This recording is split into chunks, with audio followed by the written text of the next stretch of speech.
Hello दोस्तों, मेरा नाम नीलम है। मैं 18 साल की हो चुकी हूँ और 2 साल से इस घर में काम कर रही हूँ। इस घर में मालकिन और उनका बेटा शेखर रहता है, पर अभी 8 महीने पहले ही मालकिन की मौत हो गई है। मुझे इस घर में मालकिन की सेवा के लिए ही लाया गया था। उनकी मौत के बाद मुझे लगा था कि उनका बेटा मुझे काम से निकाल देगा, पर ऐसा नहीं हुआ। शेखर ने मुझसे कहा कि तुम अभी भी यहाँ काम कर सकती हो।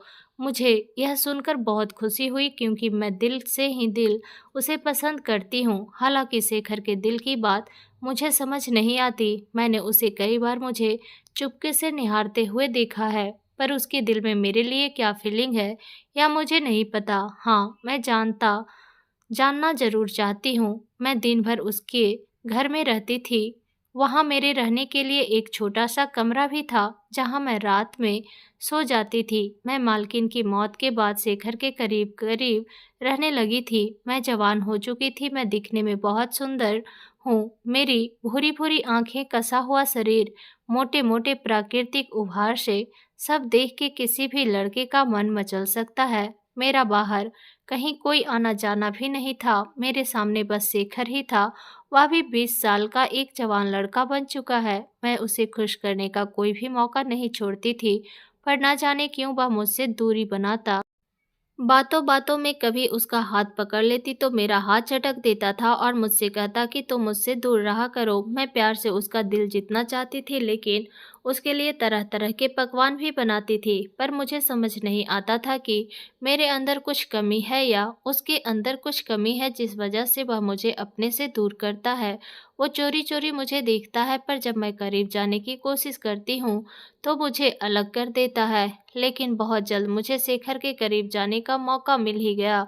उस दिन सुबह से ही तेज बारिश हो रही थी। बारिश की बूंदें मेरे दिल में अरमान जगा रही थी। शेखर उस दिन काम के लिए बाहर भी नहीं जा पाया था और पूरे दिन घर पर ही था। जैसे ही सोने का टाइम आया, मैंने कहा, शेखर, मुझे आज बहुत डर लग रहा है। आज का मौसम तो कयामत ढा रहा है।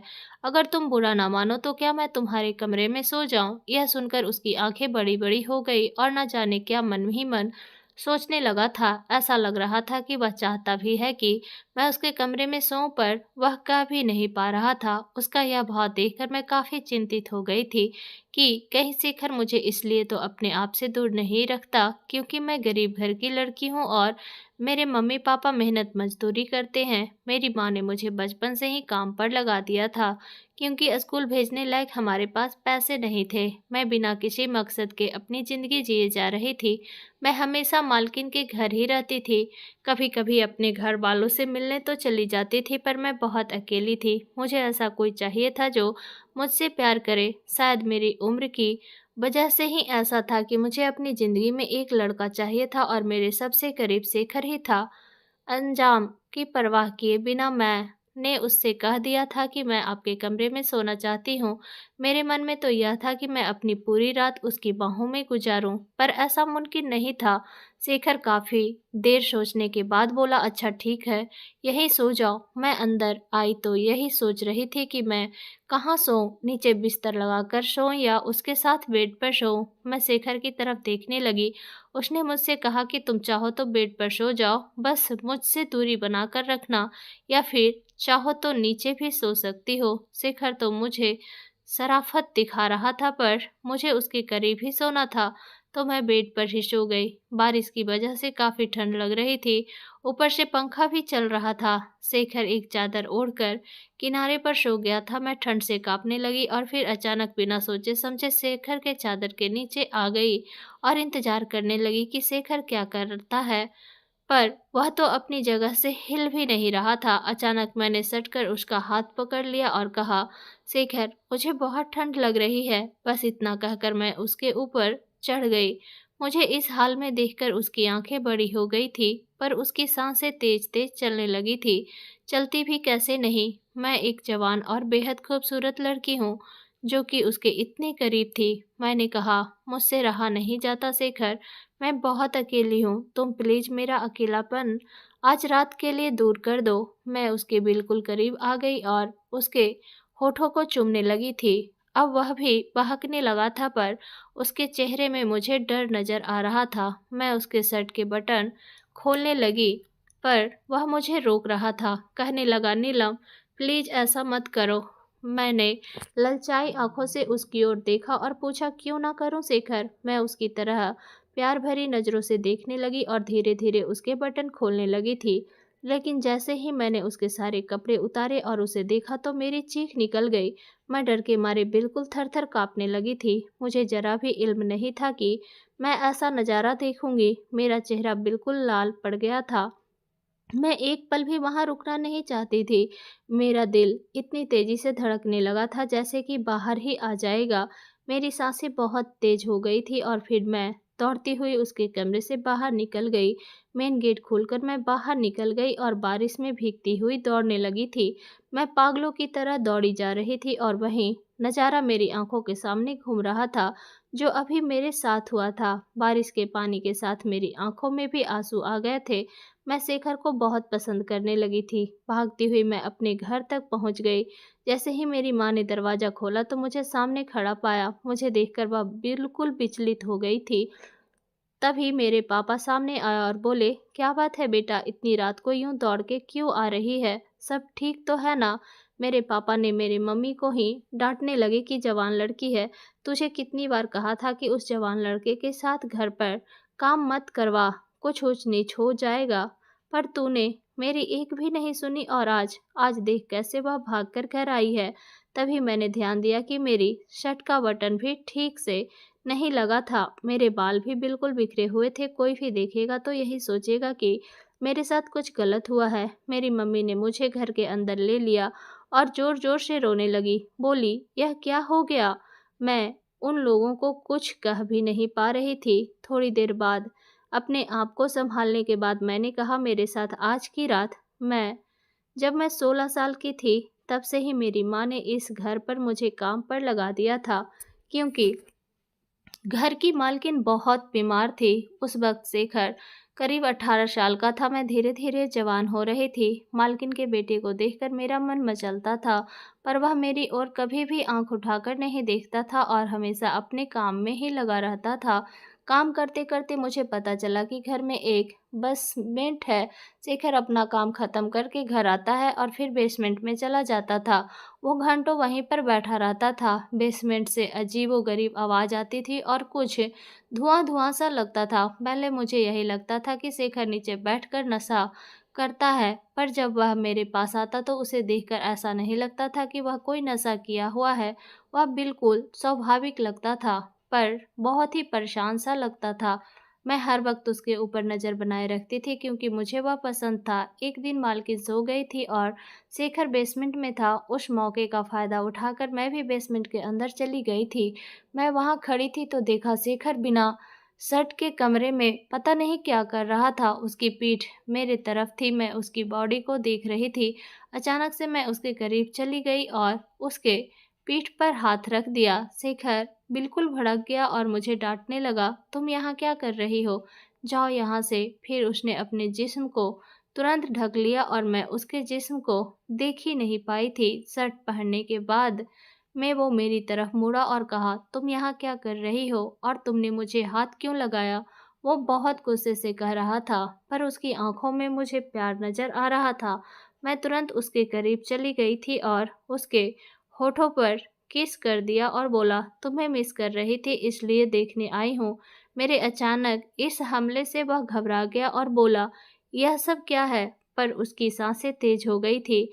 उसने मेरा हाथ पकड़ लिया और मुझे घसीटकर बाहर निकाल दिया और फिर बोला, नीलम दोबारा बेसमेंट के अंदर मत आना। और इतना कहकर उसने बेसमेंट का दरवाज़ा बंद कर दिया। मैं वहीं खड़ी-खड़ी देखती रह गई। मुझे ज़रा भी समझ नहीं आया कि आखिर हुआ क्या? जब शेखर आया तो मैं आंखें फाड़े उसकी ओर देख रही थी कि आखिर मुझे बेसमेंट से यूं क्यों निकाल दिया। उसकी आंखों में मुझे एक अफसोस नज़र आ रहा था। उसने मुझे अपने पास बुलाया और कहा, देखो यह सब ठीक नहीं है, तो मुझसे दूर रहा करो। उसके बाद से ही शेखर जब भी मुझे देखता तो ऐसा लगता कि मुझे चाहता है, पर ना जाने क्यों मुझे अपने करीब नहीं आने देता। गांव में हमारी अपनी ज़मीन है। ज़मीन एकदम कम थी। इसी वजह से पापा गांव छोड़कर शहर आ गए थे। पापा मजदूरी करने लगे थे और मेरी माँ लोगों के घर में काम करती थी। आर्थिक हालत सुधारने के लिए मेरी माँ ने मुझे काम पर लगाया था। यहाँ पर मुझे रखने खाने के अलावा 500 मिलते थे। शायद हम गरीब हैं, इसी वजह से शेखर मुझे अपने आप से दूर करता है। पर कहते हैं ना कि जब भी हमें कोई काम करने से मना किया जाता है तो हमें वही काम करने का मन करता है। मुझे जब भी मौका मिलता मैं बेसमेंट में जाकर झाँकती थी। अगर शेखर देख लेता तो मुझे बहुत डांटता था। एक दिन मैंने हिम्मत करके पूछ लिया कि तुम वहाँ पर करते क्या हो? उसने मेरे सवाल का कोई जवाब नहीं दिया। अब तो बेसमेंट का दरवाज़ा भी बंद कर लेता था। लेकिन आज मैंने जो कुछ भी देख लिया था उससे मेरा दिल दहल उठा था। पर शेखर के एकदम नज़दीक थी और उसकी शर्ट उतारते ही मुझे जो कुछ भी नज़र आया था उसे देख मैं डर के कांपने लगी थी। क्या यही वजह थी कि वह बेसमेंट में वक्त गुजारता था और बस सोने के लिए ही ऊपर आता था? आखिर यह सारा माजरा क्या है? मेरी मम्मी पापा रोना धोना कर रहे थे। अपने आप को संभालते हुए मैंने कहा, माँ, शेखर ने कुछ भी गलत नहीं किया। मुझे आप लोगों की याद आ रही थी।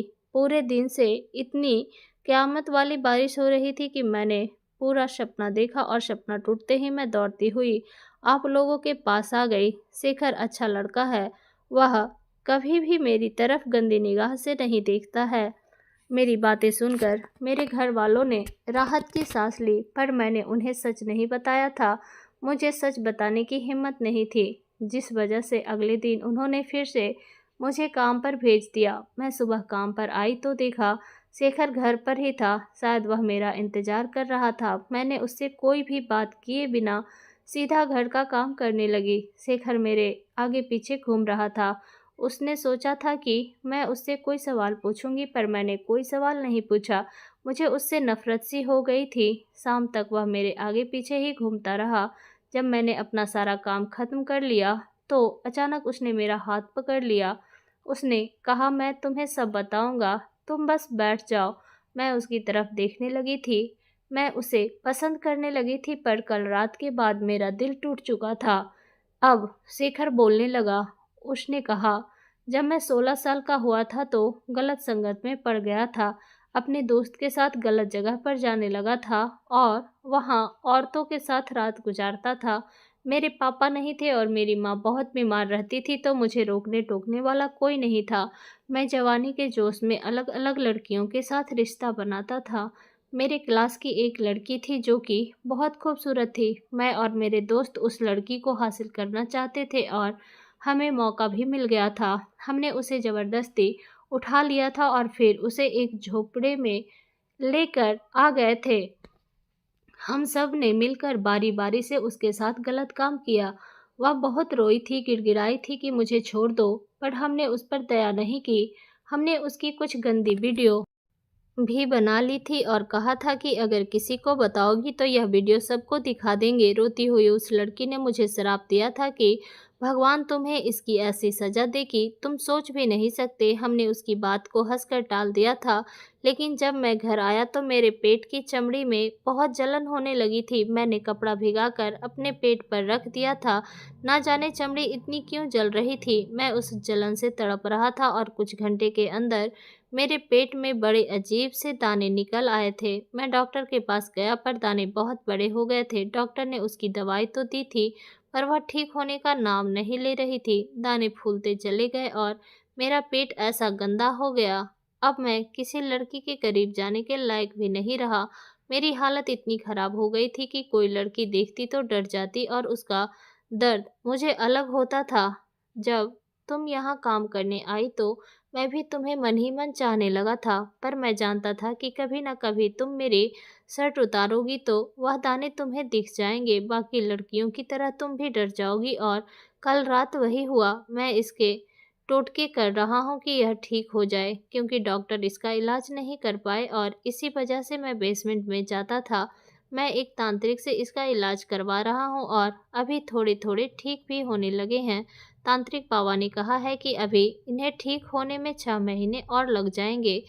उसकी ये सारी बातें सुनकर मैं बिल्कुल हैरान रह गई थी। मैं शेखर को अच्छा लड़का समझती थी, पर उसने अपनी ज़िंदगी में इतने गलत काम किए हैं। शेखर ने कहा, मैं आज भी उस लड़की की तलाश भी कर रहा हूँ जिसने मुझे श्राप दिया था। मैं उसके पैरों पर गिरकर माफ़ी मांगना चाहता हूँ।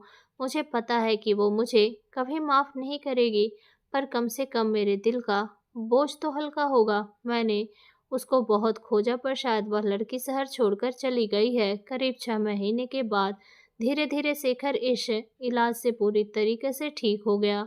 मैंने भी इसमें शेखर की बहुत मदद की थी और उसके बाद शेखर ने मेरा हाथ थाम लिया।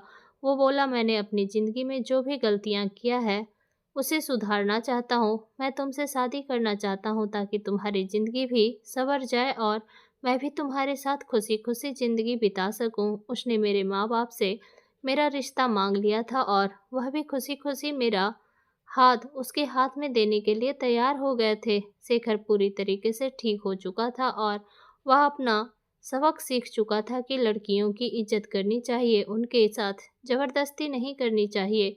हम एक सभ्य समाज में रहते हैं और हमें मिलजुल कर रहना चाहिए। हमारी शादी के बाद हम दोनों ने मिलकर उस लड़की को खोजा और उससे मिलकर हमने माफ़ी मांगी। उससे माफ़ी मांगने के बाद शेखर का दिल थोड़ा हल्का हुआ। दोस्तों, आपको कहानी कैसी लगी कमेंट करके ज़रूर बताइएगा। अच्छी लगी हो तो लाइक शेयर, चैनल पे न्यू है तो चैनल को सब्सक्राइब भी कीजिएगा। मिलती हूँ मैं किसी नेक्स्ट वीडियो के साथ, तब तक के लिए बाय, टेक केयर।